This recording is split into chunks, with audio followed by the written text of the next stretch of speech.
문예지 탐구 방송 요즘 소설 이야기 82번째 이야기 시작합니다.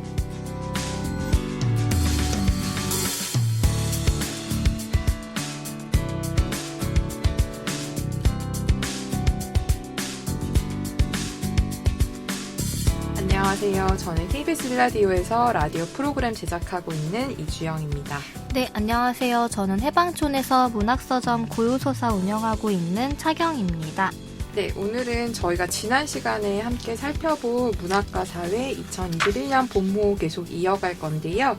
여기에 실린 구소현 작가의 험악한 세상이라는 작품 이야기 해보려고 해요. 구소현 작가 저희가 작품은 다룬 적 없는데 두 번 언급했던 기억이 있는데 저는 발표된 것 중에 한 작품밖에 못 읽어봤고 경희님은 데뷔작이랑 작년 현대문학 12월에 실린 작품들 두 편 읽어보신 바가 있으시죠? 네. 어쩌다 보니? 네, 그 문학과 사회 작년 신인상 받으셨고 이제 1년 만에 신작을 잡지에는 실으신 것 같아요. 근데 구소현 작가 저는 그때 한 편 읽었었던 그 작년 12월에 발표하신 작품이랑 이 작품이랑은 조금 뭐랄까 느낌이 좀 달랐어요. 네, 저도 너무 달라서 구소현이라는 이름은 제가 근데 고유명사에 약해서 구소현이라는 이름은 낯익은데 소설은 왜 이렇게 낯설지라는 생각을 했거든요. 그리고 이제 뒤에 나오는 정보를 봤을 때 2020년 문학과사에 등단이면 맞는데? 라는 생각이 드는 거예요. 근데 스타일의 변화도 있고 하지만 그 온도의 느낌이 너무 좀 달랐던 것 같아요. 맞아요. 앞에 두 작품은 따뜻하게 다가오는 게 있었는데 이 작품은 굉장히 냉철하고 여기에 막 되게 뜨거운 장면들이 많지만 차갑다라는 생각을 했어요. 그러니까 왜 가장 뜨거운 게 차가운 이미지로 다뤄지는 그런 것도 있긴 있잖아요.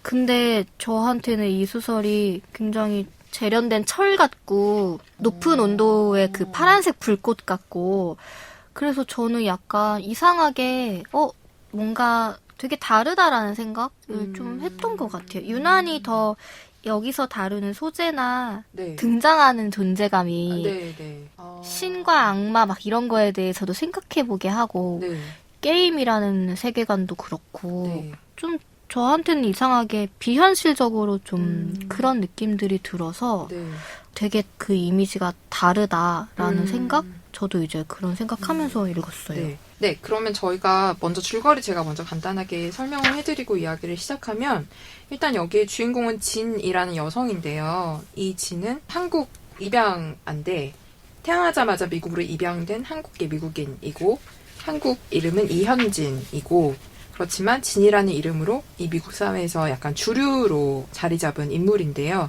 이 여성은 게임 개발자예요. 그래서 20대 한 중반쯤에 비셔스 서클 앤 피스라는 게임을 개발을 해서 이게 엄청난 데이트를 치면서 갑자기 엄청나게 그 게임 업계에서는 추앙받는 인물이 됐고 두 번 시리즈를 발표를 하고 그 다음에 3편을까지 이제 낸 상황인데 게임은 완전히 승승장구해서 3편까지 대박을 쳤으나 3편을 내고 난 뒤에 좀 개인적인 불행이 좀 닥쳐와요. 일단 부모가 좀 총기난사 사건으로 사망을 했고, 그 다음에 이 진이라는 인물도 어떤 인종차별주의, 백인 우월주의자한테 한밤에 좀 어떤 폭력을 당해서 그 충격 플러스 이제 여러 가지 다른 이유로 그냥 은퇴를 해버리고 회사에서 그냥 나와버려서 혼자 이제 미국의 어떤 시골 별장에서 혼자 살게 되는 약간 그런 식의 스토리를 갖게 되는데 근데 여기서 이 혼자 별장에서 살고 있는 진에게 도경이라는 인물이 찾아오면서 이야기가 좀 본격적으로 전개가 되는데 이 도경이라는 인물에 대해 설명을 드리면 진이 이제 그 백인 우월주의자들에게 폭행을 당했던 그리고 그 한밤중에 이제 그런 사건을 당했던 그 시점에 도경이 이제 퇴근하고 이제 길을 가다가 그런 진을 발견하고 병원에서 진을 간호해주는 그런 좀 역할을 해요. 근데 이 도경은 한국에서 영화 공부를 했던 여성인데 그 여성이 미국에 와서 이제 영화 공부를 조금 더 해보고 싶어서 미국에 와서 진을 이렇게 만나게 되고 결국은 도경이 진이 태어난 이후에도 그 별장으로 몇 달 뒤에 찾아오게 되는데 그 이유가 당신의 인생을 다큐멘터리로 좀 찍고 싶다라는 약간 그런 이야기를 하면서 진에게 찾아오죠. 그래서 도경이 진과 함께 몇 달 혹은 1년 그 정도의 시간을 함께 보내면서 진의 다큐멘터리를 찍는 이야기가 한편으로 길게 나오고요. 그리고 나서 이 완성된 이 진에 대한 다큐멘터리가 결국은 도경이 아니라 진의 이름으로 이제 진이 감독한 걸로 이제 발표가 되는데 그 사이에 그러면 도경은 어디 갔냐? 라고 하면 여기서 약간 이야기가 좀 많이 튀는 것 같아. 이게 나쁜 일을 시킨다기보다 도경이 신인 것으로 어쨌든 그러니까 인간이 아닌 어떤 그런 신적인 존재인데 영험한 힘을 갖고 있는 좀 독특한 힘을 갖고 있는 근데 이제 악마라고도 이제 표현되는 어쨌든 약간 좀 악에 가까운 선보다는 악에 가까운 어떤 신적인 인물인 것으로 드러나는 게 중간에 나타나요. 그래서 진이 그냥 세상이 망해버렸으면 좋겠어라는 이유를 대자 이 도경이 그래 네가 원하면 네가 원하면 내가 들어줄게. 왜냐하면 나는 너의 게임의 팬이었고 팬으로서 네가 원하는 걸 들어주고 싶어 하면 세상을 망하게 하려는 정말 종말을 시키려는 그런 시도를 하잖아요. 거기서 저는 약간 또 하여튼 충격을 받았는데 어쨌든 그런 이야기가 중간에 들어가면서 이야기 분위기가 좀 되게 급변하는 그런 전개가 되고요. 그러면 어떻게 됐냐? 세상이 망했냐? 근데 이제 그렇지 않고 진이 마지막 순간에 도경을 총으로 쏴 죽이면서 세상의 종말을 막는데 그 이유는 약간 이따가 얘기를 하면서 제가 말씀을 드릴 예정이고요. 어쨌든 그래서 세상은 끝나지 않고 진의 이야기는 다큐멘터리로 나오고 그렇게 하면서 좀 이야기가 끝이 나요. 근데 어쨌든 이 이야기가 좀 저는 되게 독특하다고 느꼈던 게 구소연 작가 지난 작품이랑 되게 다르지만 저는 지난 작품에서도 약간 이 작가 되게 과감하다고 느꼈던 게 이 정도면 이렇게 전개되겠지? 라는 걸 한 번 넘어가는 전 느낌을 항상 받았거든요. 근데 구소연 작가 이번 작품에서도 그냥 세상이 종말이 왔으면 좋겠어라고 했을 때 정말 종말까지 약간 밀어붙이는? 저는 약간 이런 에너지가 되게 재밌고 독특하다는 생각이 일단 들었고 두 번째로 독특한 점은 윤리 선악에 대한 이야기를 이렇게 좀 직접적으로 다루는 작품을 제가 되게 오랜만에 본 것 같은데 사실은 선악이라는 개념은 저는 되게 납작한 개념일 수 있다고 생각하거든요. 저희가 이야기를 할 때. 근데 어쨌든 여기서는 정말 선으로 달려가는 선한 세상을 만들기 위해서 어떤 달려가는 진이라는 인물.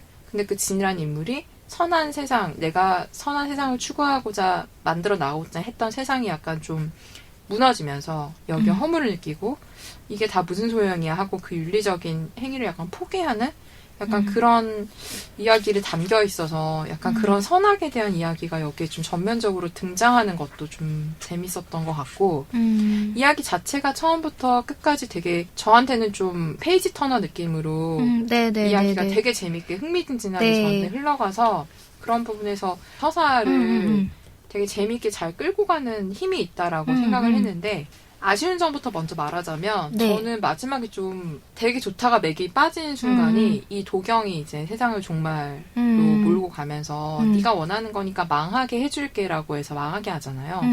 근데 여기서 이제 마지막에 진이 이 망하기 직전에 세상을 멈추잖아요. 종말을. 근데 이제 그 이유가 자기가 사랑하는 수잔이라는 친구가 살아있는 한 이 수잔이 살아있는데 세상을 망하게 할 수는 없어. 수잔은 내가 사랑하지만 이제 나와 연결되진 않았지만 본인의 자식과 남편과 너무너무 행복하게 살고 있는데 이 세상이 종말하면 수잔의 삶도 끝나버리니 수잔을 위해서 나는 이 끔찍한 세상을 유지하고 싶어. 그 사람의 삶이 끝나기를 기다려서 망하더라도 망하고 싶어라는 이 이유로 세상이 끝나지 않았는데 저는 이 이유가 너무 마땅한 이유 같은 거예요. 너무 마땅해요. 이 이유가. 그래서 저는 좀 갑자기 맥이 좀 빠졌어요. 갑자기 헐리우드 영화의 결말 같은 느낌. 가족 서사가 돼버린 막 그 느낌. 떠오르잖아요. 막 이렇게 회상 죽기 직전에 이 종말을 막아내기 위해 엄청난 고통을 견디면서 떠오르는 막 수잔 가족의 화목한 이미지들이 막 이렇게 파노라마 필름처럼 지나가는 장면들이 상상이 되고 트위터에서 무슨 말만 하면은 망해버렸으면 좋겠다고 하는 사람들이 많은데 그런 사람들이 그 다음에 또 올리는 내용이 조카가 태어났더니 이제는 멕시코가 망해야 된다는 얘기를 할 수가 없게 됐다고. 그러니까 결국에는 납작하게 표현하자면 아니 납작하다는 표현 별로 안 좋아하는데 근데 결국에는 그냥 약간 축약해서 얘기를 하자면은 내 삶은 끝나도 되는데 사랑하는 사람의 삶은 지켜주고 싶은 마음 때문에 우리가 이 세상을 조금 더 낫게 만들어야 해라는 의지가 같은 선한 의지 네. 같은 거잖아요. 그래서 저도 사실은 근데 이게 자꾸 전작이랑 비교를 하게 되는 거가 작가에게는 네. 좋은 리뷰는 아닐 것 같은데 네. 얘기를 하다 보면은 전작이 생각이 나요. 네. 그리고 전작에서 매력적이라고 생각했던 게 제3의 인물이 튀어나오는 시점이라던가 그런 게 되게 재밌는 리듬이라고 했던 기억이 나거든요. 네. 그러니까 그 제자 맞아요. 캐릭터가 등장하는 시점, 이미 커플에 대한 이야기가 막 전개가 그쵸. 어느 정도 됐는데 네. 갑자기 집에서 모르는 사람이 왔어? 이런 네. 느낌으로 툭 튀어나오는데 그러면서 이야기 전개가 확 바뀌어버리잖아요. 네, 이 소설에서 도경이 등장을 하는 네. 것도 그렇고 도경이 또 한 번 존재가 맞아요. 바뀌는 시점 같은 것도 되게 재밌다라는 네. 생각을 했어요. 네. 이 작가는 인물을 하나로 쓰지 않고 네. 이 인물에게 다양한 역할을 되게 매력적으로 주어지게 만들 수 있구나. 그리고 이제 문사의 작품들을 읽고 네. 이거를 소개를 하겠다고 했을 때 동의를 했던 이유는 좋다고 생각을 했던 이유는 사실 저도 이 작품에 아쉬운 점이 없지 않아요. 네. 그리고 그냥 저는 오히려 이 작품의 나를 비클스의 주인공으로 봐도 되지 않을까. 이거 자체가 게임 같다는, 네. 게임 엔딩 같다라는 생각이 네. 드는 거예요. 네. 그래서 그런 식으로 봤을 때는 그 약간 아쉬운 드라마적인 엔딩이 이해가 되기도 해요. 그런 식의 전개가 오히려 네. 게임 같은 느낌을 주기 위해. 근데 저는 여기서 이 소설이 이거를 완벽히 말했다라고는 못하겠지만 네. 얘기할 거리가 남아있어서 좋다라는 생각을 했던 게 그 얘기하신 선과 악에 대한 이야기도 여기에 담겨 있긴 하지만 네. 왜냐면 신적인 도경에 대해 스스로는 도경은 나는 근데 신이라기보단 악마일 수도 있어라는 얘기를 하기도 하고 그 총기 난사를 한 사람들이나 네. 그리고 진이 총기 난사로 자기 부모를 잃게 만든 사람들에게 어떤 행위를 하잖아요. 네. 그런 행위를 하는 것들이 굉장히 누가 선이고 누가 악이야 이런 질문을 던지는 것도 있는데 저번 작품도 생각해보면은 살인을 저지른 사람에 대한 후의 이야기가 나오잖아요. 그리고 이것도 그 살인을 저지른 사람의 후의 이야기, 그러니까 난사 사건의 범인들도 그렇고 막 그 자기들이 비클스 팬인데 부모가 죽었다고 하니까 웃었다라고 네. 한다, 기뻐했다라든가 네. 그런 것들도 있는데 저는 이게 윤리에 대한 소설이기도 하지만 그런 걸 다루는 게 이야기할 거리가 있다고 생각을 한 게 윤리가 실패한 이후의 윤리에 대해 다루는 게 좋다라는 생각을 했어요. 네. 네. 살인이라던가 아니면 자신의 어떤 선택에 의해 윤리적인 거를 한번 실패한 사람들이 네. 저는 약간 아쉬운 게 물론 사회라는 거는 뭐 법제도나 여러 가지 규율을 통해 네. 윤리와 도덕적인 가치를 잡아가는 시스템은 짜여 있잖아요. 물론 그게 미흡하지만 근데 그거 말고 윤리 차원에서 해결해야 하는 일들이 있는데 우리는 항상 한 번 윤리적으로 실패한 사람들에 대해 그럼 당신이 그 윤리를 회복하기 위해 어떻게 해야 하는지에 대한 이야기는 하지 않는 느낌이 들 때가 네. 있는 거예요. 그래서 저는 구수연 작가의 작품들에서 그런 것들을 다루려고 하는 게, 그러니까 한 번 낙인이 찍혔거나 한 번 선택을 잘못했거나, 물론 한 번이 아닐 수도 있죠. 네. 그런 것들에 대한 이야기를 하고, 그리고 이 비클스라는 게임이 인기를 얻은 네. 요인이 주인공이 굉장히 윤리적으로 범죄 수사를 하는 인물이고, 그래서 게이머들이 그 인물의 결국에 이 게임을 성공하려면 수사를 성공하려면 윤리적인 선택을 해야 이 게임을 엔딩을 볼 수 있게 네, 만들었다라는 설정 때문에 네. 뭐 사건 범죄율이 감소를 하는 그런 현상이 일어났다거나 사람들이 뭘 덜 하게 됐다거나 뭐 이런 실제로 사회 계도적인 효과를 누렸다라는 식의 이제 이 성공 요인으로 언급이 되는데 이것도 재밌다고 생각을 한 게 물론 이건 범죄 수사에 대한 캐릭터니까 그래 가능할 수 있어. 하지만 왜 우리가 그런 CSI나 범죄부를 보더라도 네. 윤리적인 주인공들이 윤리적이지 않은 선택들을 하는 순간들이 있잖아요. 네. 그래서 저는 완벽하게 윤리적으로 성공한 게임 자체는 말이 안 된다라는 생각을 했는데 이 안에서는 그거를 했다, 성공했다라고 얘기를 하는 것도 재밌다라고 생각을 했어요. 그리고 결국 3에 가서는 투자를 받기 위해서 네.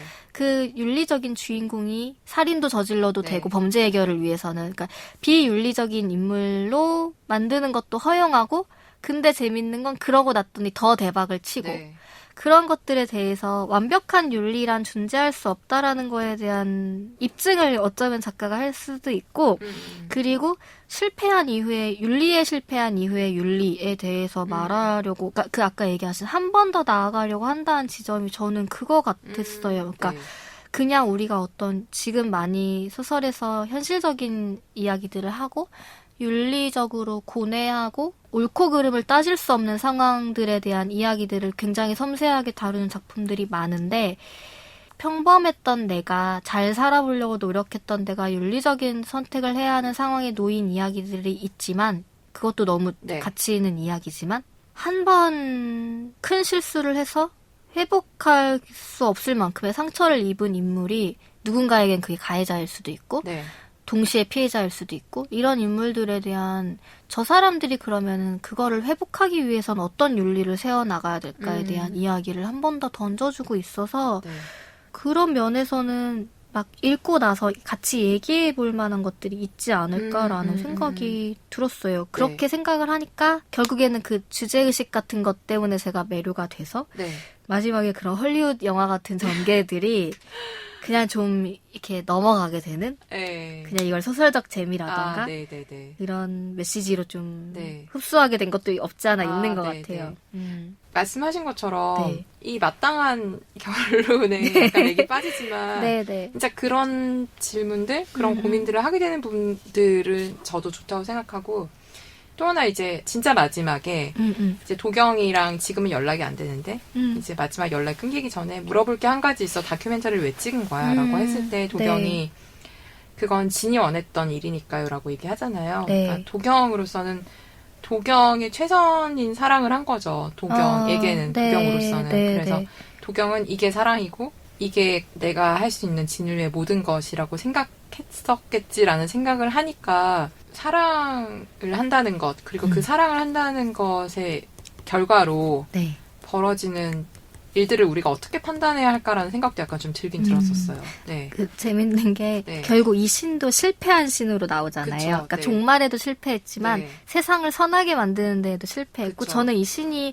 비클스의 팬이에요 라고 했을 때 네. 뭐야 라고 하면서도, 아, 자기가 그렇게 만들고 싶었던 완벽한 윤리의 세계를 진이 만들었다고 생각을 해서 팬일 수도 있겠구나. 나는 실패했는데 네, 저 네, 게임은 네. 해내고 있네라는 맞아요. 네. 생각? 네. 그러면서도 네. 막 촬영도 하고 편집도 하는 신을 상상하니까 굉장히 시대의 적응을 잘하는, 자기의 신분 위조도 굉장히 잘하고, 그래서 그러니까요. 그냥 그런 것들이 귀엽기도 하고, 실패한 신에 대한 이야기까지 과연 우리가 이걸 이 소설에서 읽어내야 할까라는 생각을, 이거 과할까라는 생각도 들지만, 그런 다큐멘터리 왜 찍은 거야 라고 했을 때 원했던 일이니까 라는 것도 네. 그 긴 시간의 노고를 들여서 시인이 이렇게 해줬구나라는 생각도 재밌었어요. 뭔가 인간적인, 그리고 또 하나는 결국에는 종말의 이유도 사랑이었던 거잖아요. 그쵸. 종말을 하려고 그럼요. 했던 이유도. 그래서 시인의 인간에 대한 태도 같은 것도 네. 그거를 막 신은 인간을 사랑해 이렇게 네, 그런 게 말하고 싶진 맞아요. 않고, 네. 하지만 어떤 연민이든 무엇이든 지지이든 결국에는, 그리고 이 안에서 분명히 그런 언급도 있어요. 고작 이런 연으로 세상은 끝나지 않았다. 근데 결국엔 그 고작이 답이라는 생각을 어쩌면 작가도 했을 수도 있잖아요. 과연 이 정도로 세상을 구원했다고 해도 될까 싶지만, 고작 이런 네. 연유로 라고. 그쵸. 하여튼 저는 그 부분은 좀 아쉬워요. 네. 너무 마땅해요. 왜냐면 너무 마땅한 이유로 세상이 종말이 안 됐어요. 우리가 네. 알잖아요. 고작과 마땅한 이유들을 네. 반복하는 소설들이 많지만 네. 그걸 어떻게 반복하느냐에 맞아요. 따라 우리가 설득되고 아니고가 있잖아요. 조금 더 저를 설득해줬으면 네네네, 좋지 않았을까. 맞아요. 그냥 그 아쉬움이었던 것 네네. 같아요. 그래서 네. 저도 네. 주영님이 아쉬워하는 면에 동감을 하고, 네. 그럼에도 이런 이야기에 자꾸 도전하는 건 너무 네. 좋다라는 생각을 해요. 네. 네. 그게 진짜 그 아까 말씀하신 대로 자존감이 떨어질 대로 떨어진 게임 중독자 신이 저는 설정도 네네네. 너무 재밌고 어쨌든 저희를 설득하잖아요. 이 설정은. 그리고 만들어내는 네네네. 저는 한 걸음 더 나가서 네. 이야기를 만들어낼 수 있는 작가구나라는 저는 그 점은 되게 좋았고, 사실은 제가 매료됐던 이유가 이게 너무 저 같았어요. 누가요? 이 진이 앞으로 세상이 썩 좋아질 것 같지도 않고 그냥 다 죽어버리는 게 낫지 않을까 생각이 들 때가 있어요. 종말에 대해 생각하는 시기였었는데 저 진짜 이 생각 너무 자주 해가지고 근데 이렇게 진짜 실제로 세상을 망하게 하는 시도가 나오네? 약간 거기서 제가 그냥 정말 개인적인 취향으로 너무 좋아져 버린 거예요. 저는 사실 진은 너무 완벽한 인간에 가까운 설정이라 네. 개인적으로 이입되는 부분은 없었는데 네. 저는 그런 종말을 원하고 다 없어졌으면 좋겠고 사람이 죽는 걸로 이제 보여지는 작품에 대해 또 하나 충돌이라고 생각을 했던 게 재밌다고는 못하겠고 그거를 여기서 그 총기 난사하는 사람들이 그런 마음이라고 생각을 하거든요. 사실 어제도 그런 일이 있었지만 사실 그 사람들의 마음도 다 죽어버렸으면 좋겠고 결국 그 끝엔 자기도 죽을 거라는 걸 알고 하는 행동들이잖아요. 근데 그거를 지지할 수 없잖아요. 그리고 여기서는 그럼요. 진도 그거를 반대 대척되는 사람으로 그리지만 여기서 굳이 제가 그 폭력적인 사람들이 두 번 등장하는 이유가 그거 같기는 해요. 그런 마음으로 살았을 때 저렇게 될 수 있는 거가 비슷한 마음이지만 우리는 다른 선택을 한다라는 대비도 되기도 하고 그러면서도 이 세상에 희망이 없다라고 생각하는 거는 사실 대다수가 갖고 있는 어떤 만연한 피로감 같은 것도 맞다고 생각을 해요. 그래서 저는 진이 너무 완벽하게 멋있는 캐릭터로 그려져서 개인적인 이입은 좀 힘들었지만 근데 그런 마음들을 어쨌든 극단적으로 가져갔다가 다시 극단적으로 돌아온 사람의 이야기에서는 그런 메시지들도 저희가 읽어낼 수 있을 것 같아요. 그런 정말 분명한 종말을 상상했을 때 그것을 실현시키려는 사람과 그 실현을 상상해보고 결국엔 지는 그걸 상상해본 거잖아요. 상상이라고 할 순 없지만 이 소설에서는 당한 거잖아요. 실제적인 진짜 무슨 핵폭발과 같은 상황에 엄청난 고통을 겪게 하는 상황에서 그거를 자신을 희생하면서까지 종말을 막으려고 하는 이야기? 그런 게 사실은 우리가 모두가 종말을 원해도 그런 선택을 하지 않아라는. 그럼요. 그리고 그런 게 사실은 있죠. 뭐 실제로 그걸 행동에 옮기는 사람과 시키는 일은 너무 다른 건데 근데 저는 이제 진에게 납득됐던 진이 그럼 왜 이렇게 됐을까? 그렇게 선한 게임을 개발하고 성공시켰던 사람이 근데 결국 이제 그 부모가 그렇게 사망하면서라고 저는 생각했거든요. 그러니까 비극 앞에서 되게 내가 막을 수 없는 그냥 갑자기 닥치는 그 비극 앞에서 내가 하려던 짓이 얼마나 헛됐나 저는 그런 생각이 전 진이 들었을 것 같은 거예요. 그리고 그 복수가 당시의 진에게는 절대선이라고 생각했을 것 같아요. 이 상황에서의 나의 윤리는 이렇게 복수를 하는 게 나에겐 선이야라는 생각을 저는 솔직히 당연히 그럴 수 있다라고 생각을 하기는 해요. 물론 그거에 여러 가지 옵션이 있겠지만 그런 생각에서는 그랬을 때 정말 그 아까 얘기하신 선과 악이 결국엔 윤리가 도덕이 아니라는 건 우리는 이제 많이 알잖아요. 개인의 윤리와 사회적인 윤리가 충돌하는 상황들도 많고 일단 저는 이 소설이 재밌었어요. 그 재밌는 게 되게 큰 미덕이라고 생각했어요.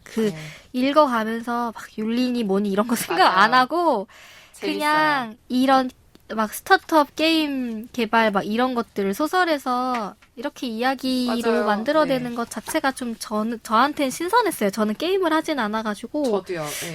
그런 것들도 좀 현실적이라는 생각이 들어서 재밌었어요. 그래서 그냥 이야기로 읽히는 재미에 있어서는 그런 건 굉장한 미덕이다라는 생각 좀 했습니다.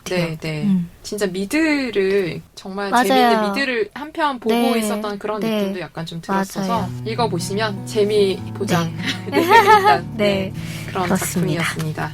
이렇게 구소연 단편소설 험악한 세상에 대해 이야기 나눠보았습니다. 문예지 탐구방송 요즘 소설 이야기 다음 시간에 소개할 작품은 요소야 SNS를 통해 공지할 예정입니다. 구소연 단편소설 험악한 세상의 일부를 주영님의 낭독으로 들으시면서 저희는 다음 시간에 인사드리겠습니다. 들어주셔서 고맙습니다.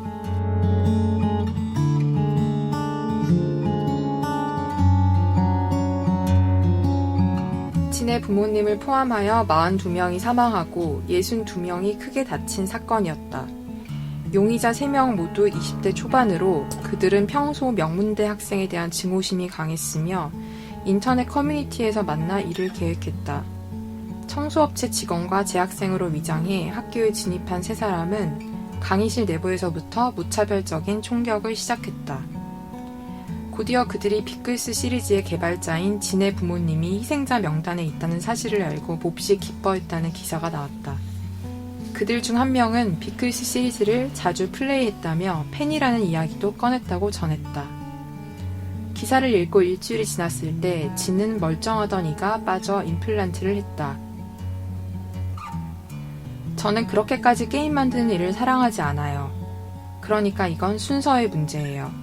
저는 재밌는 게임을 만드는 게 최우선이 아니라 더 나은 세상을 만들기 위해 재밌는 게임을 만들어야 했거든요.